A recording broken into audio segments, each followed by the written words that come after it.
예레미야서 42장 1절부터 14절. 예레미야서 42장 1절 말씀입니다. 이에 모든 군대 지휘관과 가레의 아들 요하난과 호사야의 아들 여사냐와 백성의 낮은 자로부터 높은 자까지 다 나와 선지자 예레미야에게 이르되, 당신은 우리의 탄원을 듣고 이 남아있는 모든 자를 위하여 당신의 하나님 여호와께 기도해 주소서. 당신이 보는 바와 같이 우리는 많은 사람 중에서 남은 적은 무리이니 당신의 하나님 여호와께서 우리가 마땅히 갈 길과 할 일을 보이시기를 원하나이다. 선지자 예레미야가 그들에게 이르되, 내가 너희 말을 들었은즉 너희 말대로 너희 하나님 여호와께 기도하고 물은 여호와께서 너에게 응답하시는 것을 숨김이 없이 너에게 말하리라. 그들이 예레미야에게 이르되, 우리가 당신의 하나님 여호와께서 당신을 보내사 우리에게 이르시는 모든 말씀대로 행하리이다. 여호와께서는 우리 가운데에 진실하고 성실한 증인이 되시옵소서. 우리가 당신을 우리 하나님 여호와께 보냄은 그의 목소리가 우리에게 좋든지 좋지 않든지를 막론하고 순종하려 함이라. 우리가 우리 하나님 여호와의 목소리를 순종하면 우리에게 복이 있으리이다 하니라. 10일 후에 여호와의 말씀이 예레미야에게 임하니 그가 가레야의 아들 요하난과 그와 함께 있는 모든 군 지휘관과 백성의 낮은 자로부터 높은 자까지 다 부르고 그들에게 이르되, 너희가 나를 보내어 너희의 간구를 이스라엘 하나님 여호와께 드리게 하지 아니하였느냐? 그가 이렇게 이르니라. 너희가 이 땅을 눌러앉아 산다면 내가 너희를 세우고 헐지 아니하며 너희를 심고 뽑지 아니하리니 이는 내가 너희에게 내린 재난에 대하여 뜻을 돌이킴이라. 여호와의 말씀이니라. 너희는 너희가 두려워하는 바벨론의 왕을 겁내지 말라. 내가 너희와 함께 있어 너희를 구원하며 그의 손에서 너희를 건지리니 두려워하지 말라. 내가 너희를 불쌍히 여기니 그도 너희를 불쌍히 여겨 너희를 너희 본향으로 돌려보내리라 하셨느니라.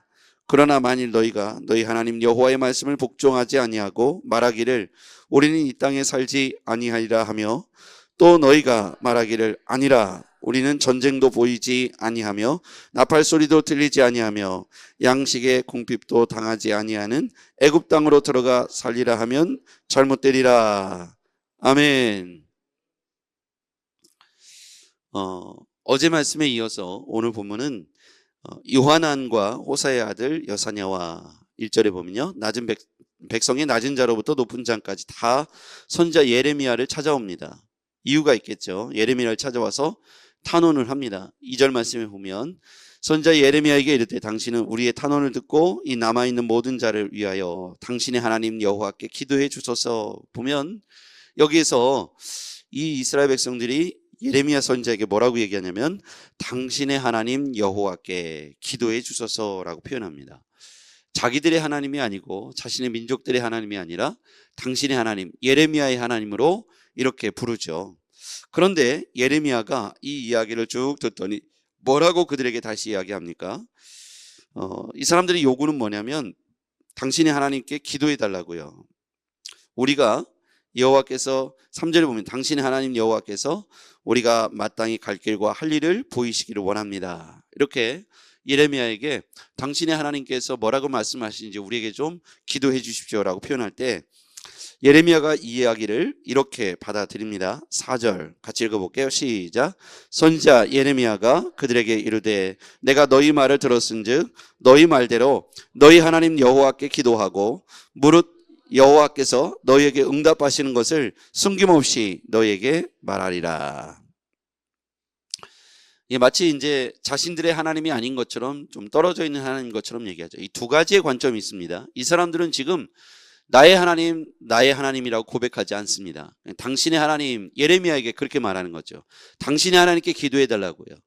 그때 예레미야가 뭐라고 얘기하니까 너희의 말대로 너희의 하나님 여호와께 기도하고, 이게요 단순한 얘기가 아니라 이 관계의 회복이죠.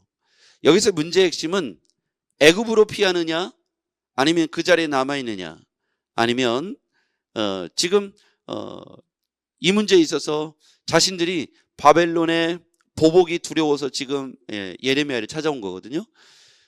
자신들이 지금 바벨론에 보복을 당할까봐 거리로 지금 예레미야가 득달같이 쫓아온 겁니다. 그때는 마음속에는 지금 다급하니까 이스마엘이 그다랴를 살해했잖아요. 이스마엘이라는 사람이 바벨론이 세운 그다랴 총독을 살해하고 나니까 바벨론이 보복할 것을 예견하고 과거에 1차, 2차, 3차 침공을 경험했던 사람들은 이 바벨론의 침공이 너무나도 두려웠던 거예요. 그러니까 요하난과 사람들이 찾아와서 예레미야에게 당신의 하나님께 기도해달라고 말합니다. 근데 이게 좀 멀리 떨어져 있는 것처럼 얘기하잖아요. 니네 아버지한테 기도해봐 이렇게 표현하는 것처럼 들려지는 거죠. 그랬더니 예레미야가 다시 수정합니다. 너희의 하나님이라고 표현하죠. 이게 이 본문의 핵심에 해당하는 거예요. 우리가 문제를 해결할 때 바벨론이 두려우냐? 사실은 지금 바벨론이 두렵기 때문에 찾아왔지만 이 사람들은 그 이전에는 하나님의 말씀을 청종하지 않은 거예요. 하나님을 두려워했지만 하나님 말씀대로 순종하지 않았습니다. 그러니까 지금 굉장히 다급해지니까 사람들의 태도가 바뀌어진 거죠. 그 순간에 이렇게 뒤에 고백하죠. 너희 하나님께 응답하시는 대로 하겠다. 그러면서 이런 표현을 합니다. 5절 말씀. 그들이 예레미야에게 이르되 우리가 당신의 하나님 여호와께서 당신을 보내사 우리에게 이르시는 모든 말씀대로 행하리이다. 자기들의 하나님이라고 여전히 얘기하지 않습니다. 당신의 하나님이라고 표현하죠. 우리가 당신을 우리 하나님 여호와께 보냄은 그의 목소리가 우리를 좋든지 좋지 않든지를 막론하고 순종하려 함이라. 우리가 우리 하나님 여호와의 목소리를 순종하면 우리에게 복이 있으리라. 하나님 말씀에 순종하면 복이 있을 겁니다. 이렇게 뒤늦게 깨달은 것이죠. 그런데 여기서 보면 당신의 하나님이라고 표현하고 그리고 우리의 하나님이라고 표현해요. 그러니까 지금 예레미야는 하나님과 굉장히 가까운 사람이라고 인정하는 거죠. 그래서 당신의 하나님이라고 표현한 겁니다. 마치 이런 얘기입니다. 목사님 한번 기도해 주십시오. 목사님 하나님과 가깝지 않습니까? 근데 여기서 하나님이 원하시는 건 뭐냐면 모든 백성들이 하나님과 가까워지는 겁니다. 기억해야 되는 거예요. 모든 백성들이 하나님과 가까워지는 거예요. 예레미야만 하나님께 기도하고 예레미야에게만 하나님 말씀하시는 게 아닙니다. 지금 신약시대에 우리는 은혜시대에 살고 있고 성령시대에 살고 있는데 성령께서는 구약시대에 보면 특별한 선지자에게 말씀하셨다면 하나님의 영이요. 지금의 신약시대에 성령은 보편적으로 모든 믿는 자에게 관여하시고 모든 믿는 자에게 우리의 삶에 세심하게 말씀하시고 동행하신다는 거예요. 그래서 지금도 우리가 기도하면 예레미야에게만 말씀하시는 게 아니라 여러분과 저에게 동일하게 똑같이 말씀하시고 가르쳐 주시고 생각나게 하신 줄 믿습니다. 성령님이 지금도 우리와 함께 하시며 우리에게 말씀하고 계십니다. 여러분 그것을 믿으시길 바랍니다. 성령님이 우리가 기도할 때 가르쳐 주세요. 예레미야에게 기도해 주십시오. 뭐라고 말씀하시는지 이렇게 말했다면 예레미야는 너희의 하나님이라고 표현하고 있어요. 그러니까 하나님께 본인들이 직접 문제를 가지고 나아가는 것이 중요하다는 것이죠. 근데 하나님께서 예레미야에게 말씀을 주셨어요. 7절 10일 후에 여호와의 말씀이 예레미야에게 임하니 쭉 말씀하시는데 10절 너희가 이 땅에 눌러앉아 산다면 내가 너희를 세우고 헐지 아니하며 너희를 심고 뽑지 아니하리니 이는 내가 너희에게 내린 재난에 대하여 뜻을 돌이킴이라. 여기 보면 거기다 밑줄 그어보세요. 재난은 누가 내렸습니까? 내가 너희에게 내린 재난에 대하여 뜻을 돌이킴이라. 재난의 내용은 뭡니까? 바벨론의 침공이죠. 그런데 이 재난을 내린 주체가 누구라고요? 내가 너희에게 내렸다 보면 하나님께서 바벨론을 움직여서 이스라엘에게 침공케 하셨다는 사실을 말씀하고 있죠. 그러니까 여기서 핵심이 되게 중요한 거예요. 바벨론이 갑자기 쳐들어온 게 아니라 하나님께서 재난으로 그들 가운데 허락하셨다는 거예요. 그러니까 하나님이 뜻을 돌이켰다. 그 왜 뜻을 돌이켰는가? 그들이 하나님 앞에 이렇게 회복하고 순종하면 너희를 이 땅에 눌러앉아 산다면 너희가 이 땅에 눌러앉아 산다면 무슨 말입니까? 하나님께 순종한다면 하나님 말씀에 순종한다면 내가 다시 너희들을 뜻을 돌이켜서 재난을 거둬들일 것이다. 그러니까 바벨론이 물러가는 건 애굽의 바로의 군대가 원군이 왔기 때문에 물러가는 게 아닙니다. 하나님께서 물러가게 해주시면 재난이 그치는 거고, 근데 사람들은 애굽과 관련 지는 거예요. 그러면서 뭐라고 표현합니까? 14절. 또 너희가 말하기를 아니라 우리는 전쟁도 보이지 아니하며, 이제 그쳤다고 생각하는 거죠. 나팔 소리도 들리지 아니하며 양식의 궁핍함도 당하지 아니하는 애굽 땅으로 들어가 살리라 하면 잘못되리라. 그곳이 희망이라고 생각하고 애굽 땅으로 들어가면 살리라. 그래서 애굽 땅으로 가면 하나님께서 그 재앙을 거둬들이는 것을 취소하시겠다는 거예요. 그러니까 사람들이 의지하는 걸 애굽을 의지하지 말고 전능하신 하나님을 신뢰하라, 그런 말씀이죠. 자, 오늘의 말씀을 좀 정리해 볼게요. 그다랴를 살해한 것이 이스마엘입니다. 이스마엘이 그다랴를 살해한 이후에 바벨론이 보복하러 올 것이 두려웠어요. 그래서 이 사람들이 예레미야를 득달같이 찾아갑니다. 당신의 하나님께 기도해 주십시오. 우리가 어떻게 하면 이 상황을 모면할 수 있습니까? 이 사람들은 그 이전에는 하나님과의 관계를 회복하는 데 적극적이지 않았어요.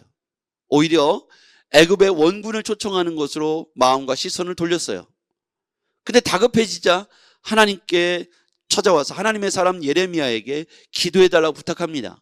근데 여기서 사용했던 단어가 당신의 하나님이라고 표현했어요. 그랬더니 예레미야가 수정하죠. 너희의 하나님이라고 표현합니다. 그러면서 하나님께 기도를 하죠. 하나님께 기도했더니 하나님께서 이곳을 떠나지 말라는 거예요. 바벨론이 아무리 침공해도 그들을 두려워하지 말라는 거예요. 왜냐하면 이 재난을 허락한 주체는 바벨론이 아니라, 바벨론이 침공해 왔지만 바벨론이 아니라 그것을 허락한 주체는 하나님이시라는 거예요. 하나님이 왜 재난을 허락하시는가를 이 사람들이 깨닫게 되는 것이죠. 자신들이 하나님 말씀에 순종하지 않으니까 하나님께서 하나님과의 관계 회복을 위해서 바벨론을 들어서 이스라엘을 재난으로 몰고 가셨던 것이죠. 그래서 하나님께서 문제의 원인이 바벨론에 있지 않다는 것을 말씀하십니다. 그래서 이곳을 떠나지 말라고 말씀하시는 거예요. 10절. 너희가 이 땅에 눌러앉아 산다면 내가 너희를 세우고 헐지 아니하며 너희를 심고 뽑지 아니하리니 이는 내가 너희에게 내린 재난에 대하여 뜻을 돌이킴이라. 여호와의 말씀이니라. 너희는 너희가 두려워하는 바벨론 왕을 겁내지 말라. 여기서 보면 그들이 두려워하는 건 뭐예요? 바벨론 왕이잖아요. 그렇죠? 재난은 하나님께서 일으키신 건데 사람들은 누굴 두려워한다고요? 바벨론 왕을 두려워해요. 그러면 이게 잘못된 거죠. 두려워할 건 바벨론 왕이 아니라 전능하신 하나님이세요. 전쟁을 일으킨 건 바벨론이 아니라 하나님이시기 때문이죠. 그러면 이들이 바벨론 왕을 두려워해서 애굽으로 도망갈 것이 아니라 그 땅에 있으면서 하나님과의 관계를 회복하면 문제는 해결되겠죠. 그렇죠? 그러니까 바벨론 왕을 피해서 애굽으로 가는 게 근원적인 문제 해결이 아니라고 말씀하시는 거예요. 그들은 눈앞에 바벨론 왕이 두려운 거죠. 그래서 바벨론 왕만 피하면 될 거라고 생각하는데 그것은 답이 아닙니다. 하나님께서 바벨론 왕을 두려워하지 말라는 건 하나님을 두려워하라는 뜻입니다. 재난의 주체인 바벨론이 아니라 하나님이라는 것이죠. 그래서 그들이 깨닫고 나의 하나님으로 고백하면, 그렇죠? 너희의 하나님이라고 표현했는데, 당신의 하나님이라고 표현했는데 그것을 나의 하나님, 우리의 하나님이라고 표현한다면 하나님과의 관계가 회복되는 것이죠. 그들은 예레미야 선지자에게 당신의 하나님께 기도해달라고 표현합니다. 여러분, 우리 이제 신약시대에 우리의 하나님으로, 우리의 성령님으로, 우리의 예수님으로 우리의 신앙 고백이 필요합니다. 사도신경은 삼위일체 하나님에 대한 신앙 문답집이었어요.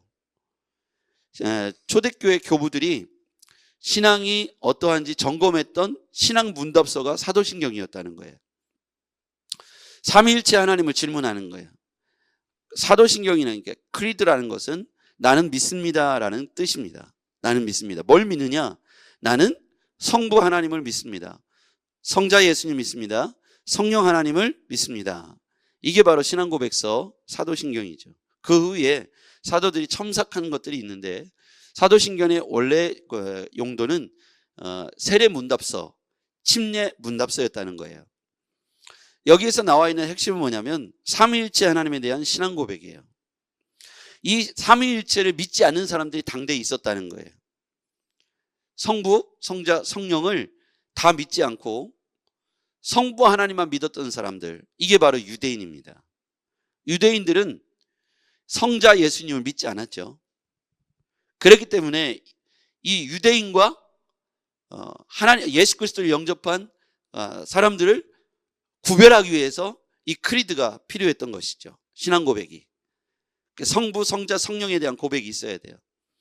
오늘 여기에 본문의 핵심은 이들이 예수님, 하나님을 3인칭 화법으로 2인칭 화법으로 쓰고 있어요. 1인칭 나의 하나님으로 써야 되는데 너의 하나님이라고 표현하고 있다는 거예요. 2인칭 화법으로요. 여러분, 신앙은 나의 하나님이 되어야 합니다. 우리의 하나님이 되어야 합니다. 우리 교회, 나의 가정에, 내 삶에 오늘도 역사하신 하나님을 만나시길 바랍니다. 목사님 나를 위해서 기도해 주시기가 아니라 여러분 자신이 하나님 앞에 문제를 가지고 나오면 하나님 말씀하시고 성령님께서 말씀하시고 여러분에게 어떻게 해야 될 거를 가르쳐 주신다고 했고 깨닫게 해주신다고 했습니다. 그래서 우리의 문제를 가지고 하나님께 나아가는 거예요. 우리가 중보할 수는 있습니다. 그러나 기도의 당사자도 자신의 문제를 가지고 하나님께 나오는 것이 중요합니다. 여러분, 문제가 있거든 오늘 주님 앞에 아뢰십시오. 여러분의 하나님, 나의 하나님, 우리의 하나님이 될 겁니다. 기도하겠습니다. 전능하신 아버지 하나님, 오늘 그다랴를 죽인 일로 바벨론의 침공이 두려워서 그들은 결국 하나님 앞에 무릎 꿇게 됩니다. 그때 너희의 하나님, 당신의 하나님이라고 표현했던 것을 수정합니다. 이제 우리가 하나님 앞에서 우리의 하나님, 나의 하나님을 만날 수 있는 시간 되게 하여 주옵소서. 바벨론 왕을 두려워하지 말라고 하십니다. 왜냐하면 너희에게 재난을 내린 주체는 하나님이시기 때문에 그렇다고 말씀해 주셨습니다. 아버지 하나님, 눈에 보이는 바벨론 왕이 두려운 것이 아니라 우리가 하나님과 멀어진 것을 두려워하며 회개하는 우리가 되게 도와주시옵소서. 오늘 우리의 하나님, 나의 하나님을 만나는 시간 되게 하옵소서. 예수님의 이름으로 기도했습니다. 아멘.